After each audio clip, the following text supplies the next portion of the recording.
All right, so today we're looking at some problems in our new chapter, chapter 9, our trigonometry chapter. And I've got a couple of pages that will cover most of 9.1 and 9.2. It does not cover the area of a sector that we're going to be doing in the second half of 9.2, but it covers most of 9.1 or all of 9.1 and most of 9.2. A lot of this should be reviewed from your geometry when you were doing right triangle trig, because that's really what we're focused on. A little bit of new stuff, maybe with the radian, depending on how much you did with that in geometry. All right, so first two problems say solve each triangle, which means we're going to find the missing angles and sides. Well, first, to find this angle A, we know that the three angles inside of a triangle add up to 180. So angle A is 180 minus 90 plus 48, because they all have to add up, and we know that one angle is a right angle, so that is 42 degrees.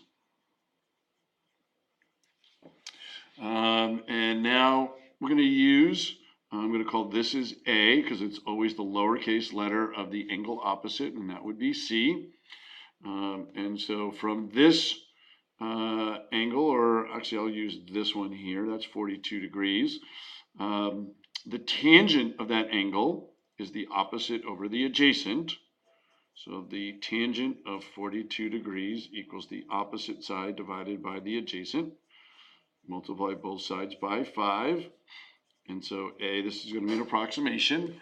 And now one of the things we need to do is make sure that we are in degree mode. So if I go to mode, which is right here, see here that I have degree and radian, so we want to make sure degree is highlighted. And so now I can go back to my home screen. And so I have 5 times the tangent of 42 degrees. And that gives me 4.502. And remember, we're always going to 3 decimal places. Now I could use Pythagorean theorem to get C, but I'm going to use one of my other trig functions. And so what I will do is I will say here the sine opposite over hypotenuse. So I will say the sine of 42 degrees equals the opposite. Well, you know what? I'm going to use cosine only because I've just approximated, and I'm sure I would be very close, but I don't want to use an approximation if I can avoid that. So let's say I use cosine 42 degrees, or I could have used sine of 48 equals the opposite side, the adjacent side, 5, because I'm using cosine, over C. And so C equals 5 divided by the cosine of 42 degrees. And again, I know I'm going to have an approximation. So we have 5 divided by the cosine of 42, and we get 6.728. Okay.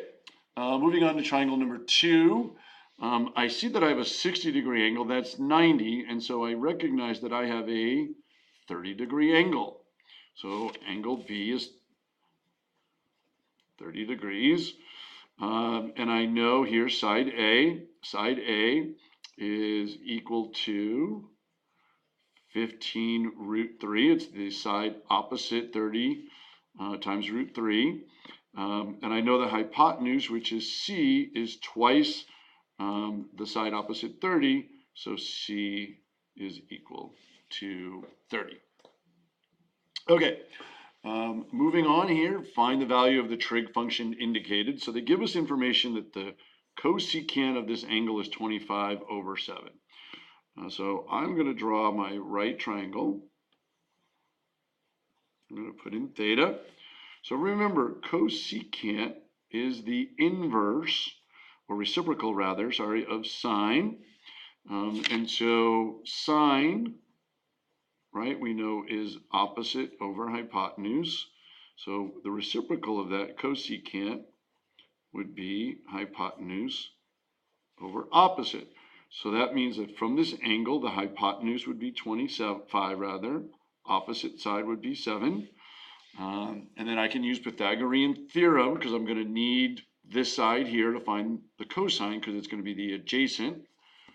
So 25 squared minus 7 squared.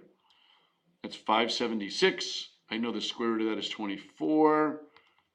I'll double check. Sure enough, 24. So now the cosine of theta, the adjacent side over the hypotenuse. Okay, here we're finding the cosecant given a cotangent. So again, I'm going to draw a right triangle. I'll draw it this way. So remember, tangent, opposite over adjacent. And so cotangent, being the reciprocal, would be adjacent over opposite. So if I make this my angle theta, cotangent 3, which is the adjacent, opposite is 4. And I know I have a 3, 4, 5 right triangle. That's one of our Pythagorean triples. Cosecant, right, of theta. So here again, right, we said cosecant was hypotenuse over opposite, hypotenuse over opposite. So 5 over 4. Okay, a couple more like this. So again, here's our triangle. And the cotangent, again, is 3 over 4. So if this is my angle, right, we say cotangent adjacent over hypotenuse, another 3, 4, 5. So the sine of that angle, sine is opposite over hypotenuse, 4 over 5. Certainly makes sense because these are reciprocals and we were given the same cotangent. Lastly, for this type of problem here, we're finding the cosecant cosine, which is adjacent over hypotenuse. And so that makes this side, if I do Pythagorean theorem, 3 squared minus 1 squared, which would be the square root of 8, which is also 2 root 2. Cosecant, right, we've already said hypotenuse over opposite. So here's my theta, right, because my cosine adjacent. So cosecant of theta, hypotenuse over opposite, so 3 over 2 root 2. We'll rationalize that denominator, and we get 3 root 2. Root 2 times root 2 is root 4, which is 2, and 2 times 2 is 4. All right, moving down here, we see that they're asking us to find the secant. Okay, the secant is the reciprocal of cosine. Cosine is adjacent over hypotenuse, so this will be hypotenuse,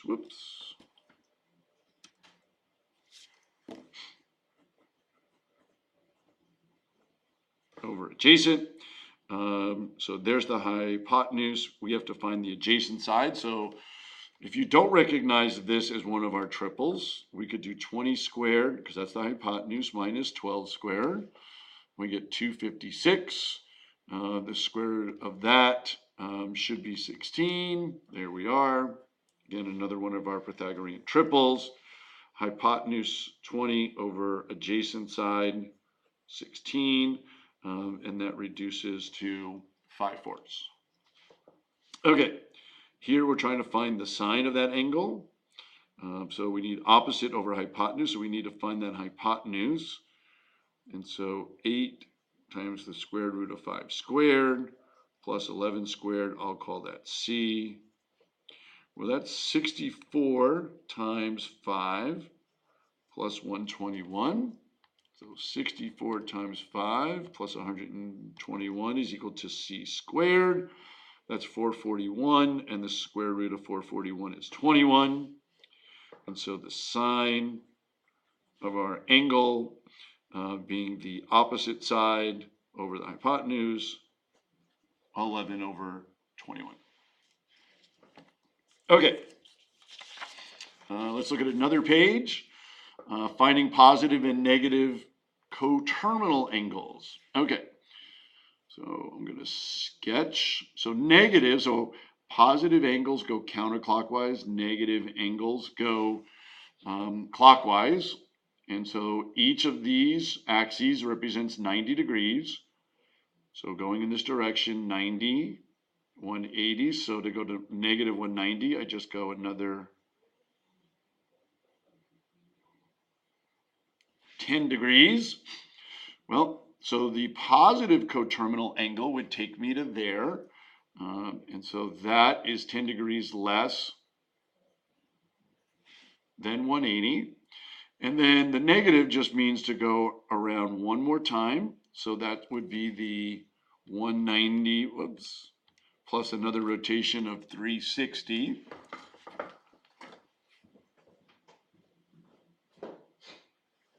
Oh, excuse me there, the lights went out.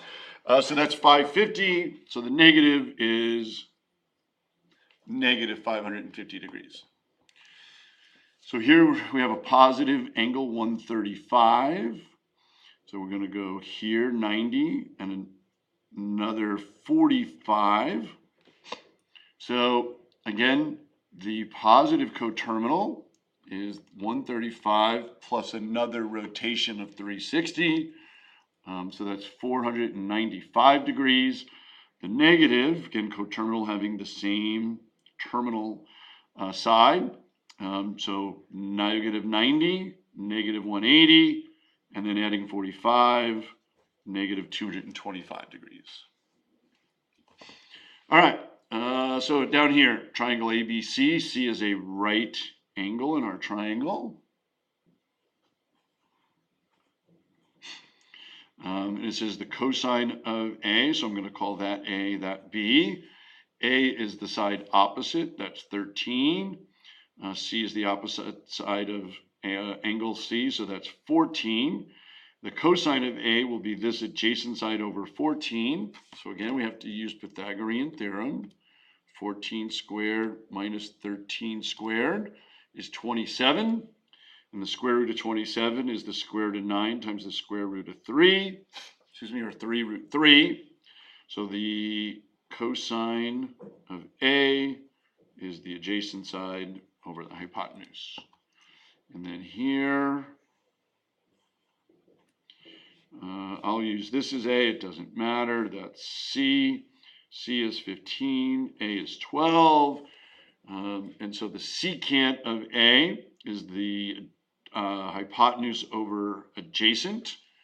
So again, 15 squared minus 12 squared is 81. So another one of our Pythagorean triples. So the secant of A, the hypotenuse over the adjacent, and that reduces to 5/3. Okay, name the quadrant. So negative 355 means we're going in this direction. We're just short of 360. So that's quadrant 1. And for 275, 90, 180, 270, a little bit more. There we are in quadrant 4. There's the bell. Okay, draw any angle with the given measure and standard position. So 90, 180. And so that's a 10-degree angle. Negative 530. So if we take 530 minus 360, so that's 170. So what that means is we're going to go all the way around once 360, and then we have another 170, and that's 10 degrees right there. Okay, a couple of more problems and we're done. Find the measure. So notice here, I've gone around 360, and then I've come around just short. If that's 60, that's 30. So I've gone 360 plus 30 degrees short of that, which is 330. So that's 690, and because I'm going clockwise, that's positive, so 690 degrees. Here, this is 125. That whole thing is 180. So 180 minus 125 is 55, and because I'm going clockwise there, that's going to be negative 55 degrees. Okay, converting to radian. So 1 degree equals pi over 180 radians.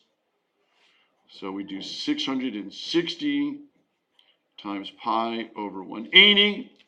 We can use our calculators to help reduce 660 divided by 180. I see that's in decimal. I can convert that by hitting math, fraction, enter, and that's 11 pi over 3. And the same thing here, negative 400 times pi over 180. Again, I can do 400 divided by 180, math, fraction, enter, and we get 20 pi over 9, negative. And so now here, to convert, we're going to multiply by just the reciprocal, so 180 over pi. The pi's divide out. I have 31 times 180 divided by 36. So that's negative 155 degrees. And here, 5 pi over 2 times 180 over pi. The pi's divide out. 2 divides in 180, 90. 5 times 90, 455 degrees.